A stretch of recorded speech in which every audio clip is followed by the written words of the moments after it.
नमस्कार। आप देख रहे हैं चैनल तीर्थकश। मैं घनश्याम बादल हाजिर हूँ आपकी अदालत में एक नए मुद्दे के साथ।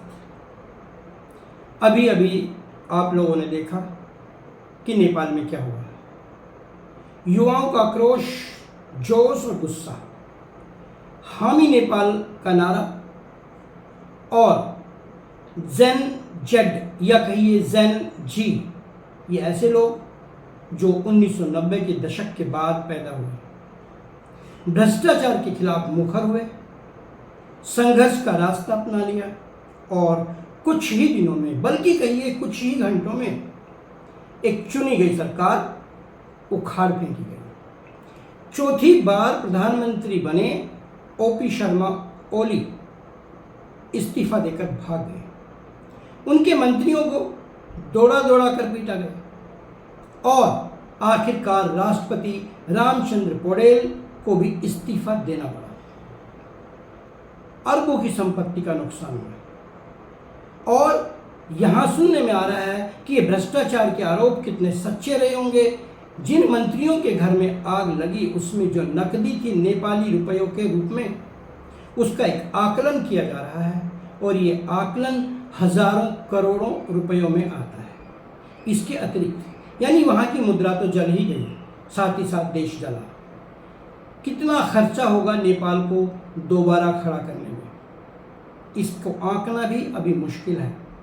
लेकिन किसी तरीके से बात संभली और सुप्रीम कोर्ट की सेवानिवृत्त जज सुशीला कार्की को वहाँ का अंतरिम प्रधानमंत्री बनाकर अब शपथ दिला दी गई है। इसके लिए भी एक मंथन बैठक वहाँ पर हुई, बहुत सारा मशवरा हुआ। उनके नाम का समर्थन, उनके नाम का प्रस्ताव खुद जैन जी ने किया, हामी नेपाल ने किया, लेकिन अंदर से उसका भी विरोध हुआ। उनके नाम के साथ काठमांडू के मेयर बालेन शाह का भी नाम आया, लेकिन बालेन शाह के बारे में कहा गया उन्होंने खुद ही अपने आप को इस रेस से अलग कर दिया। यहाँ पर भी चर्चाएं नहीं रुकी। उसके बाद परिदृश्य में आए कुलामन घिसिंग। कुलामन घिसिंग जो ऊर्जा क्षेत्र से जुड़े हुए हैं, ऊर्जा के क्षेत्र में उन्होंने काफ़ी काम किया है, उनका भी मुकाबला हुआ और नेपाल के पास सुशीला कार्की को अंतरिम या कार्यकारी प्रधानमंत्री बनाने के अलावा और कोई रास्ता नहीं बचा और शुक्रवार को उन्हें अंतरिम प्रधानमंत्री पद की शपथ दिला दी गई। लेकिन इसके पीछे बीच में बहुत कुछ पर्दे के पीछे हुआ और इस बात पर भी गौर किया जाना जरूरी है कि आखिर ये विद्रोह हुआ क्यों, इसके पीछे क्या कारण थे, इसके बारे में हम बात करेंगे। फिलहाल अभी केवल सुशीला कार्की ने शपथ ली है और उनके साथ एक भी मंत्री नहीं है। मंत्रिमंडल का निर्माण अभी बाकी है, उसमें भी बहुत सारे किंतु परंतु जुड़े हुए हैं, उसमें भी बहुत सारा विरोध है, बहुत सारे नए लोगों के नाम सामने आ रहे हैं। क्या होगा ये तो बाद में पता चलेगा। फिलहाल सुशीला कार्की के को ये कहा गया है कि अगले 6 महीनों में वे देश में चुनाव करा देंगे। 21 मार्च की तिथि दे दी गई है, 21 मार्च 1926 तक वहाँ पर चुनाव हो जाने चाहिए, चुनाव हो जाएंगे, ऐसी नेपाली लोगों की आकांक्षा है। लेकिन बांग्लादेश में भी पिछले दिनों जब ये हुआ और वहाँ जिस प्रकार से वहाँ भी एक सुप्रीम कोर्ट के भूतपूर्व न्यायाधीश को कार्यकारी प्रधानमंत्री बनाया गया, उन्हें भी 6 महीने का समय दिया गया, लेकिन आज करीब करीब 2-2.5 साल हो गए हैं, वहाँ पर वही कार्यकारी सरकार सत्ता में है। क्या नेपाल में भी ऐसा होगा? ये एक जैसा पैटर्न दक्षिण एशिया में क्यों चल रहा है? श्रीलंका में उपद्रव होता है, सरकार गिर जाती है, बांग्लादेश में ऐसा ही होता है और अब नेपाल में भी ऐसा ही होता है।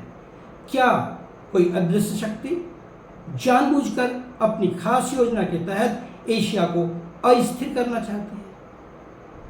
इस बारे में अभी पुख्ता तौर पर, साफ तौर पर कुछ भी कहना मुश्किल है।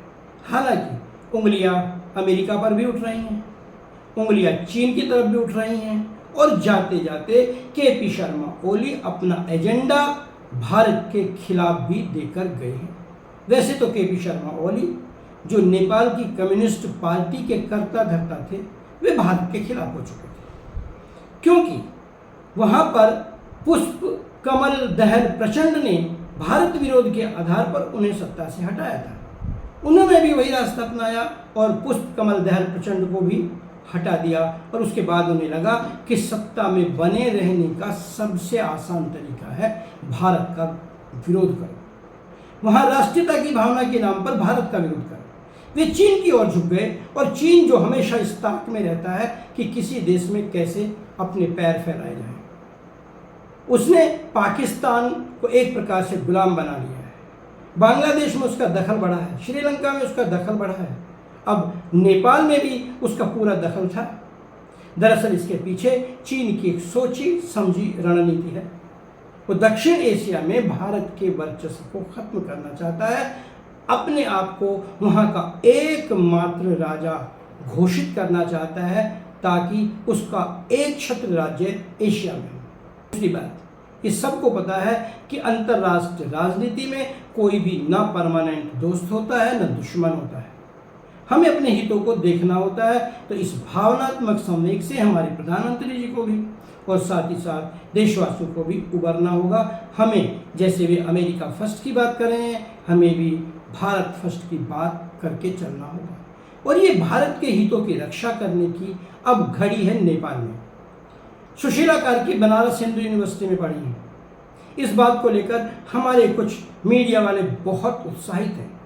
उन्हें लग रहा है कि बस अब नेपाल लौटकर भारत के पास आ जाएगा, जबकि फिर मैं कह रहा हूँ, राजनीति तो स्वार्थों की होती है। उन्हें लगेगा कि भारत के साथ जाने से नेपाल का और उनका भला हो रहा है, वे तभी भारत के पक्ष में आएंगे। इसका उदाहरण हम ब्रिटेन में जब ऋषि सुनक प्रधानमंत्री बने, और हम ये उम्मीद कर रहे थे कि वे भारत के पक्ष में होंगे क्योंकि वे भारतवंशी हैं, वो सारी उम्मीदें धूल दूसरे थे। यदि ये माने कि सुशीला कार्की केवल इसलिए भारत का पक्ष लेंगी क्योंकि वे भारत में पढ़ी हुई हैं, तो हमें इस ख्याली पुलाव को पकाने से बाज आना चाहिए। हमें असलियत में, हमें हकीकत की दुनिया में आना चाहिए, और नेपाल के साथ संकट की इस घड़ी में खड़े होकर वहाँ लोकतंत्र बचाने की मुहिम में जुट जाना चाहिए। हमें ज़्यादा परवाह नहीं करनी है। एक देश जो हिंदू राष्ट्र है, लगभग फिर से हिंदू राष्ट्र होना चाहता है। लोकतंत्र से इस समय वहाँ का युवा इतना आजिज आया हुआ लगा कि राजशाही की लौटने की बातें होने लगी। ये तो बिल्कुल वैसे ही है कि हम आसमान से जा पर पहुँच करके पाताल की ओर आने की बात करें, क्योंकि आकाश वहाँ पर जाकर उसकी असलियत का पता चलता है। वहाँ के दंगइयों ने, वहाँ के उपद्रवियों ने, वहाँ के हामी नेपाल के कार्यकर्ताओं ने, जन जी के कार्यकर्ताओं ने खुले तौर पर टीवी पर ये टिप्पणियाँ की कि 1500 लुटेरों से बेहतर है एक डाकू, यानी न खुश वो राजशाही से है न खुश लोकतंत्र से है। तो सुशीला कार्की, जिन्हें अभी अपनी मंत्रिमंडल का विस्तार करना है, उस पर भी बहुत सारे कयास लगाए जा रहे हैं, बहुत सारे नाम उसमें भी आगे आ रहे हैं।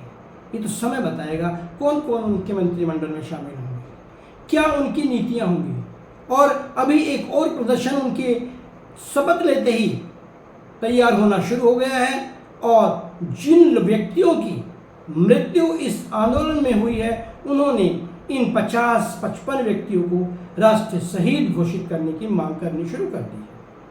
ये बड़ी बात नहीं है, लेकिन राष्ट्रीय शहीद का मतलब बहुत कुछ गहरा होता है। फिर आने वाले समय में इस बात को सिद्ध करना मुश्किल हो जाएगा कि कौन राष्ट्र शहीद है और कौन नहीं है। फिलहाल तो मैं कहूँगा, सुशीला कार्की के सर पर एक कांटों का ताज रखा गया है। ये मानकर नेपालियों ने उन्हें अपनी कमान सौंपी है कि वे रास्ते से भटके हुए देश को पटरी पर लेकर आएंगे।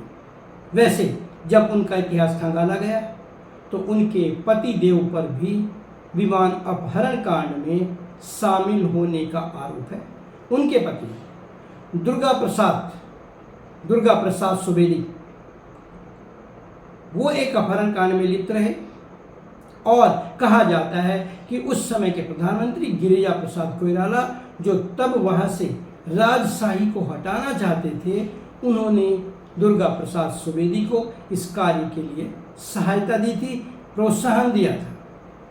यहाँ पर सुशीला कार्की को एक बार फिर से पूरी मशक्कत के साथ, पूरी दृढ़ संकल्प के साथ नेपाल को पटरी पर लाने का काम करना होगा। नेपाल हिंदू राष्ट्र बने न बने ये एक दीगर बात है, लेकिन वहाँ की अर्थव्यवस्था को, वहाँ की राजनीति को, वहाँ से भ्रष्टाचार को उखाड़ने को सबसे बड़ी प्राथमिकता सुशीला कार्की को देनी होगी और इसमें भारत को आगे बढ़कर एक कदम लेना होगा। एक बिछड़े हुए दोस्त को गले से लगाना होगा, एक छोटे भाई को एक बार फिर से अपने दिल के पास लाना होगा। देखें हमारी राष्ट्रीय कूटनीति, हमारी विदेश नीति इसमें कितना सफल होती है।